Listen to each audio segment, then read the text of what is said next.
Good morning student chapter है 9। Do your work honesty. आप अपना वर्क हमेशा ईमानदारी से कीजिए। Once there lived a carpenter. He was employed on a contractor firm. एक बार एक कारपेंटर होता है, कारपेंटर यानी खाती।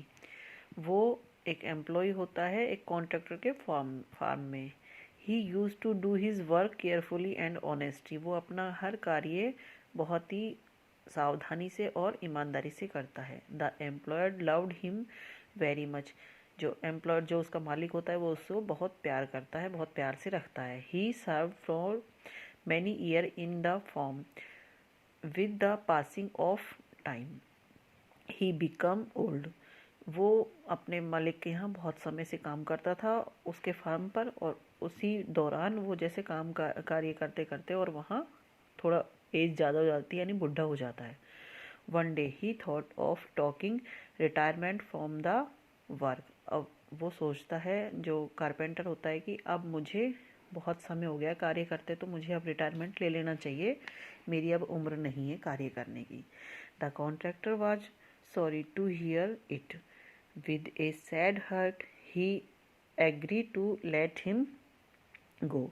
तो वो कॉन्ट्रैक्टर उससे कहता है, अपने उससे मतलब जो एम्प्लॉय होता है वो अपने मालिक से कहता है कि मुझे अब रिटायरमेंट चाहिए। तो उसके मालिक को बड़ा दुख होता है, हर्ट होती है ये चीज़, लेकिन वो फिर भी एग्री हो जाता है इस काम के लिए।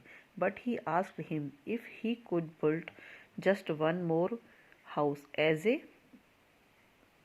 पर्सनल। तो उसका जो मालिक होता है वो कहता है कि ठीक है, मैं तुम्हें ये परमिशन दे दूंगा रिटायरमेंट की, लेकिन उससे पहले तुम्हें एक हाउस बना के जाना होगा। Favour the carpenter agree. वो तैयार हो जाता है। But over the time it was easy to see that him heart was not his work. वो उस कार्य के लिए तैयार तो हो जाता है, लेकिन वो उसको बहुत सीरियस नहीं लेता है और उस काम को ख़त्म करने की सोचता है। He did not use his skill and brain in making the building. More over he used in feared material. It was an unfortunate way to end a decided career. तो वो उस चीज़ को ज़्यादा सीरियसली नहीं लेता, ना उसमें कोई मटेरियल ज़्यादा अच्छे से यूज़ करता है, ना उसमें अपना ज़्यादा दिमाग लगाता है, ना समय देता है, और उस चीज़ को वो जल्दी से जल्दी ख़त्म करता है। And the work was finished soon. और वो उस कार्य को जल्दी से जल्दी ख़त्म करने की सोचता है। The employer came to inspect the house. He could understand everything but did not say a word. वो जो एम्प्लॉय जो होता है वो उस कार्य को जल्दी से ख़त्म करता है, तो उसका जो कॉन्ट्रैक्टर होता है वो भी देखता है कि ये अब ज़्यादा इसको सीरियसली नहीं ले रहा है, ना ही इसमें कोई अपना ज़्यादा समय दे रहा है। He just handed the front door key to the carpenter and said this is your house my gift to you. और जब वो मकान पूरा होता है तो उसके फ्रंट डोर की, यानी कि बाहर का जो दरवाज़ा है, उसकी चाबी कारपेंटर को देते हुए उसका मालिक कहता है कि ये हाउस मैं तुम्हें गिफ्ट करता हूँ। The carpenter was shocked. Carpenter बहुत शॉक्ड हो जाता है, क्योंकि उसने तो उस मकान को कोई अच्छे से भी नहीं किया था, और वो बड़ा शॉक्ड हो जाता है इस चीज़ को सुन के। What A sham he if he had only known he was building his own house he would have done it also differently and honesty। तो वो शॉक्ड हो जाता है और वो सोचता है कि मुझे नहीं पता था ये घर मुझे मिलने वाला है, तो मैं इसे और भी अच्छे से, बहुत ही अलग तरीके से और बहुत ही ईमानदारी से इस कार्य को पूरा करता। उसको बहुत पछतावा होता है इस चीज़ के लिए। So it is with us. So हमारे साथ भी यही होता है। We build our life a day at time, often putting less than our best into the building. यही हमारे साथ हमारे जीवन में होता है। हम उस कार्य को हम जो करते हैं वो ही हमारे जीवन से जुड़ा हुआ होता है।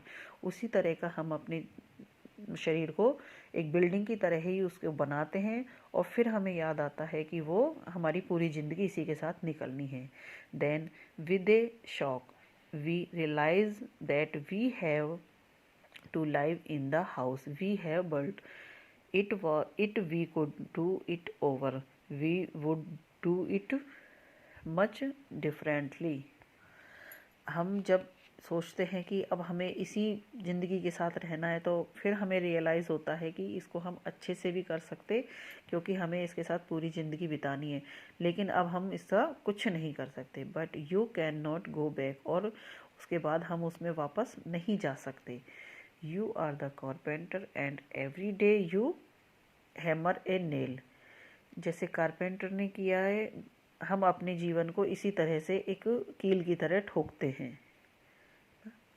प्लेस ए बोर्ड और एयर्ड ए वॉल, और इस तरह से हम उसको वॉल को तैयार करते हैं, अपने जीवन की वॉल को. Someone one said life is a do it's your self project.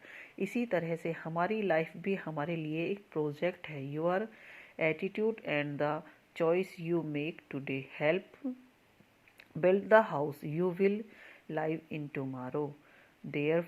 Therefore build wisdom and honesty. इसी तरह से हमारी लाइफ है, इसको हम आज जैसी तैयार करेंगे वो हमें कल के लिए वैसी ही मिलेगी. और हमें अपनी लाइफ को भी अपने घर की तरह बहुत ही ईमानदारी से और केयरफुली तैयार करना है, ताकि हम इसको भविष्य में अच्छे से चला सकें. तो बच्चों, आपको ये चैप्टर समझ में आया होगा. Thank you.